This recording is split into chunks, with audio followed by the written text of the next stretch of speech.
ناظرین، وقت سحر ہے اور آج جو ہم گفتگو کریں گے وہ حرمین شریفین کے متعلق ہوگی، اس کے فضائل پر ہوگی۔ جیسا کہ ہم سب جانتے ہیں کہ رمضان کے مہینے میں تمام لوگ جو ہیں وہ یہ کوشش کرتے ہیں، پریفر کرتے ہیں کہ اس مہینے میں عمرہ ادا کیا جائے، اور بہت بڑی تعداد ہے مسلمانوں کی، نہ صرف پاکستان سے بلکہ دیگر ممالک سے بھی، جو کہ اس کا اہتمام کرتے ہیں کہ رمضان کا مہینہ یا اس کا کچھ حصہ ہم مدینہ میں یا مکہ میں گزاریں۔ تو اسی پر گفتگو کریں گے، اس کے فضائل پر بات کریں گے، تاریخ میں اس کی کیا اہمیت ہے اس پر بھی گفتگو ہوگی۔ ہمارے ساتھ ہمارا پینل موجود ہے جس میں کسی تعارف کی محتاج شخصیت نہیں ہے، لیکن پھر بھی تعارف کروانا بنتا ہے۔ ہمارے ساتھ موجود ہیں ڈاکٹر پیر طارق شریف زادہ صاحب، اور ان کے ساتھ تشریف فرما ہے مفتی عبدالشکور حقانی صاحب۔ Welcome sir. اور اس کے علاوہ ہمارے ساتھ قوال موجود ہوں گے، علی عباس، غلام عباس اور ان کے ہمنوا۔ ان سے قوالی بھی سنیں گے، لیکن سب سے پہلے اپنے ٹاپک کی طرف بڑھتے ہیں۔ ڈاکٹر صاحب، سب سے پہلے آپ یہ بتائیے کہ جیسا ہم دیکھتے ہیں ہمیشہ سے یہ رجحان رہتا ہے تمام مسلمانوں کا کہ وہ یہ کوشش کرتے ہیں کہ رمضان کا مہینہ جیسے ہی آئے ہم کچھ حصہ مختص کریں جو کہ مکہ میں گزارا جائے یا مدینہ منورہ میں گزارا جائے۔ تو اس کی کیا فضیلت ہوتی ہے، کیا برکات ہوتی ہیں، اس پہ ذرا روشنی ڈالیں۔ بسم رب محمد کریم علیہ الصلاۃ والتسلیم۔ سب سے پہلے تو یادآوری کا شکریہ، اور ہمیشہ کی طرح آج بھی آپ نے جو عنوان منتخب کیا گفتگو کے لیے، میں یہ سمجھتا ہوں کہ بڑا ماجرا پرور اور پرکیف عنوان ہے۔ اس پر جتنی دیر بات کی جائے اس کا تصور کرتے ہی گویا جسم پورا جو ہے وہ معطر ہونا شروع ہو جاتا ہے، اور دل سے دماغ کو جاتے سارے رستے جو ہیں وہ سرکار دو عالم صلی اللہ علیہ وسلم کی نسبت اللہ رب العزت کے ساتھ تقرب کے احساس سے پاکیزہ ہونا شروع ہو جاتے ہیں۔ یقیناً یہ ایک بڑا خوبصورت عنوان ہے، اور آپ نے بالکل بجا طور پہ صحیح کہا۔ ویسے تو پوری امت جو ہے اور ہر کلمہ گو زندگی کے ہر موڑ پر ہر روز گویا اس دعا کے ساتھ، اس امید، یقین اور تمنا کے ساتھ اپنے دن کا آغاز کرتا ہے کہ کوئی ایسے اسباب پیدا ہو جائیں، کوئی ایسے صورتحال بن جائے کہ کسی طریقے سے بھی وہ اس عظیم الشان سفر پر جو رحمتوں، برکتوں، سعادتوں، سعادتوں کا سفر ہے، اس کو اختیار کر سکے، اور اللہ کی پاک بارگاہ میں جا کر براہ راست اللہ کے گھر کے اندر اپنی جبین نیاز جو ہے اس کے سامنے اس کے مقدس مطاف کے اندر رکھ سکے، اور اس کے سامنے اپنی اعلانیہ توبہ پیش کر سکے، اپنے گناہوں پر ندامت کا اظہار کر سکے، اور پھر اگلے درجے پر آئندہ ان سارے گناہوں سے، معصیتوں سے اپنے آپ کو پاک کرنے کا پختہ ارادہ اللہ کے سامنے رکھ سکے۔ اور یقیناً یہ ہر کلمہ گو کی سال بھر بلکہ پوری زندگی خواہش رہتی ہے، لیکن جیسے ہی رمضان المبارک کا مہینہ آتا ہے اور ہر طرف دین کے ساتھ ایک اعلانیہ وابستگی کا گویا ماحول بننا شروع ہو جاتا ہے، یہ جو خواہش ہے، یہ جذبہ ایک انتہا درجے کی تمنا بن کر ہمارے سب کے دلوں کے اندر جو ہے وہ موجزن ہونا شروع ہو جاتا ہے، اور کئی گنا زیادہ روشنی کے ساتھ ہمارے دل و دماغ جو ہیں اس کے ساتھ جڑنا شروع ہو جاتے ہیں۔ اسی وجہ سے بحمدی تعالی دنیا بھر سے مسلمان جو ہیں وہ حرمین شریفین کی طرف سفر اختیار کرتے ہیں، اور خود یہ سفر جو ہے ویسے تو وہاں پر عمرہ کرنا، حج کی سعادت حاصل کرنا، اس کے لیے سفر کا اہتمام کرنا جو ہے وہ اللہ رب العزت کی طرف سے بے شمار بشارتوں کا، گناہوں کی مغفرت کا، حتیٰ کہ گناہوں سے مکمل طور پر پاکی اور طہارت حاصل کر لینے کی نوید دیتا ہے۔ لیکن میرے کریم آقا صلی اللہ علیہ وسلم نے رمضان المبارک کے اندر عمرے کے بارے میں یہ فضیلت فرمائی۔ حضور نے فرمایا کہ جس نے رمضان کے اندر عمرہ کیا اس نے گویا میرے ساتھ عمرہ کیا، اور ایک روایت کے مطابق جو شخص وہاں رمضان کے دنوں میں اللہ رب العزت کے پاک گھر کا سفر اختیار کرتا ہے اور وہاں عمرہ کرتا ہے، اللہ اسے رسول اللہ صلی اللہ علیہ وسلم کے ساتھ مقبول حج کا ثواب عطا کرتا ہے۔ اب تصور کریں کہ ویسے حج کرنا ہی کتنی عظیم الشان عمل ہے، پھر مقبول حج جو اللہ کے ہاں قبول کر لیا گیا ہو، اس کی فضیلت کیا ہو سکتی ہے۔ اور پھر تیسرے درجے پہ سب سے خوشگوار احساس کہ ایک ایسا عمرہ جو ظاہری طور پر تو عمرہ ہے،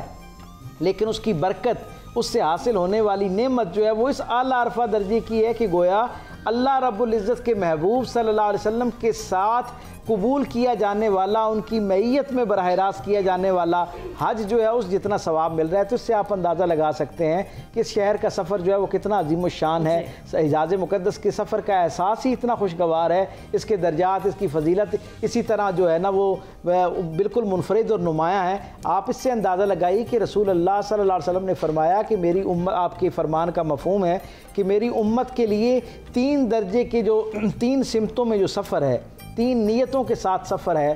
گویا 3 شہروں کی طرف سفر، 3 مقامات کی طرف سفر ایسا سفر ہے جب بندہ اس کی نیت ارادہ کرتا ہے تو اسی وقت سے اللہ کی آغوش نعمت میں آ جاتا ہے، آغوش رحمت اور آغوش نگاہ توجہ کے اندر آ جاتا ہے۔ وہ 3 مقدس مقامات اور شہر جن کی طرف سفر کرنا، سفر کی نیت ارادہ کرنا اللہ کی طرف سے خاص رحمتوں کی نوید لاتا ہے۔ ان میں 2 شہر جو ہیں وہ حرمین شریفین کے نام سے منسوب ہیں، یعنی پہلا مکہ المکرمہ کے لیے جو بندہ نیت اور ارادے سے، زیارت کی نیت اور ارادے سے سفر کرتا ہے، اللہ اس پر اس کو اجر عطا کرتا ہے، ثواب عطا کرتا ہے، اور اس کی نیت کرتے ہی اس کا اجر شروع ہو جاتا ہے۔ بالکل اسی طرح مسجد نبوی کی نیت اور ارادے سے سرکار دو عالم صلی اللہ علیہ وسلم کے پاکیزہ شہر کا ارادہ کر کے جب کوئی شخص سفر اختیار کرتا ہے تو اس پر بھی اللہ کی طرف سے اجر ملتا ہے، اور بیت المقدس کے لیے بھی جب کوئی شخص یعنی مسجد اقصیٰ کی نیت اور ارادے سے جو کوئی شخص سفر اختیار کرتا ہے تو اس کے اوپر بھی اس کے سفر کے اختیار کرتے ہی اس کے لیے گویا اللہ کی رحمتیں اور برکتیں اس کی طرف اپنی توجہ مبذول کر لیتی ہیں، گویا اسے اپنی آغوش رحمت میں لے لیتی ہیں۔ ڈاکٹر صاحب آپ نے بہت اچھی گفتگو کی ہے، اور آپ کی گفتگو سے یہی اخذ کیا جا سکتا ہے، دل میں یہ خواہش پیدا ہوتی ہے کہ کیا ہی خوب ہو کہ رمضان کا مہینہ ہو اور ہم تمام حاضرین جو اس وقت یہاں پر موجود ہیں اور وہ تمام ناظرین بھی جو بھی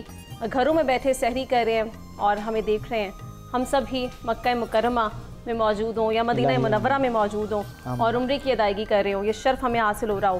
آگے بڑھتے ہیں مفتی صاحب، آپ سے میں یہ جاننا چاہتی ہوں کہ حرمین شریفین کا جو تقدس ہے وہ کسی بھی مسلمان پر کس طرح سے فرض ہے، اور کیا آداب ہونے چاہیے جب ہم داخل ہوتے ہیں اس وقت کے، ہمیں کون سے ایسے عوامل ہیں جو کہ کرنے چاہیے؟ بسم اللہ والصلاة والسلام علی رسول اللہ وعلی آلہ واصحابہ اجمعین الی یوم الدین۔ حرمین میں پہلے ذکر آتا ہے مکہ المکرمہ کا، اور مکہ المکرمہ میں داخلے کے لیے احرام کا باندھنا ضروری ہے۔ جو عمرہ یا حج کے ارادے سے جائے تو وہاں حدود ہیں جن کو میقات کہتے ہیں، اس کو کراس کرنا بغیر احرام کے یہ جائز ہی نہیں ہے، تو یہ وہاں کی ایک پابندی ہے۔ اور دوسری چیز یہ ہے کہ نبی پاک صلی اللہ علیہ وسلم نے فرمایا کہ جب تم بیت اللہ پہ نظر ڈالو تو پہلی نظر میں جو دعا مانگو گے وہ قبول ہوگی۔ تو اسی لیے رش زیادہ ہوتا ہے، دھکم پیل ہوتی ہے، بعض دفعہ انسان کی بے ساختہ نظر اٹھتی ہے لیکن وہ دعا نہیں مانگ سکتا، یا دعا مانگنا چاہتا ہے لیکن اس کو لسٹ بھول جاتی ہے جو لکھ کے لایا تھا، تو پریشان ہوتا ہے۔ اس موقع پر امام اعظم ابو حنیفہ رحمۃ اللہ علیہ سے کسی نے پوچھا کہ حضرت وہاں اگر موقع مل جائے پہلی نظر پہ تو کیا دعا مانگو؟ تو آپ نے یوں سمجھیں کہ دریا کو کوزے میں بند کر دیا، فرمایا بس یوں کہہ دینا کہ یا اللہ آج کے بعد جتنی دعائیں مانگوں ساری قبول کر لے۔ کیا بات ہے! تو اس میں ساری دعائیں آ گئی۔ تو یہ بیت اللہ کا ایک احترام ہے، اور فضیلت کے حوالے سے یہ بھی سمجھیں کہ نبی پاک صلی اللہ علیہ وسلم کا ارشاد ہے کہ ہر وقت بیت اللہ پر،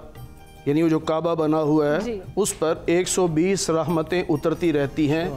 اور 20 رحمتیں صرف اسے نصیب ہوتی ہیں جو صرف دیکھ رہا ہوتا ہے۔ سبحان اللہ! صرف بیٹھا ہے صرف دیکھ رہا ہے، 20 رحمتیں اسے ملتی ہیں دیکھنے پہ۔ اور پھر وہاں کا سب سے عظیم جو کام ہے وہ طواف ہے۔ اللہ تعالیٰ نے سیدنا ابراہیم اور سیدنا اسماعیل علیہ السلام دونوں کو حکم دیا جب انہوں نے بیت اللہ تعمیر کر لیا کہ وَطَهِّرْ بَيْتِيَ، میرے گھر کی صفائی کرو۔ تو اللہ کے گھر کی صفائی کوئی معمولی کام نہیں ہے، اللہ نے 2 نبیوں کے ذمہ لگایا۔ اور پھر جو بتایا کہ یہاں کون آئیں گے، سب سے پہلے ذکر کیا لِلطَّائِفِينَ، طواف کرنے والوں کے لیے، کہ لوگ طواف کرنے آئیں گے، آپ نے گھر کو صاف رکھنا ہے۔ اسی لیے علماء نے لکھا کہ جس کو اللہ یہ موقع دے کہ وہاں پہنچے تو وہ نفل نہ پڑھے بلکہ طواف زیادہ کرے، کیونکہ طواف جو ہے پوری دنیا میں اور کہیں نہیں ہو سکتا، وہ صرف مکہ معظمہ میں بیت اللہ کا طواف ہو سکتا ہے، اس کے علاوہ کہیں بھی کسی جگہ بھی کسی بھی چیز کا طواف جائز نہیں ہے۔ تو اس لیے وہاں کوشش کی جائے طواف کرنے کی۔ پھر جب ہم وہاں پہنچتے ہیں اور طواف شروع کرتے ہیں تو حجر اسود سے شروع کرتے ہیں، پہلا استلام یعنی اسے سلام کرتے ہیں۔ تو حجر اسود یہ جنت سے ایک پتھر لایا گیا جو یہ سفید ہوتا تھا، لیکن لوگوں کے گناہ چوس کر یہ سیاہ ہو گیا، لوگ اسے بوسہ دیتے ہیں، تو اس بوسے کی وجہ سے گناہگاروں کے گناہ وہ چوستا ہے،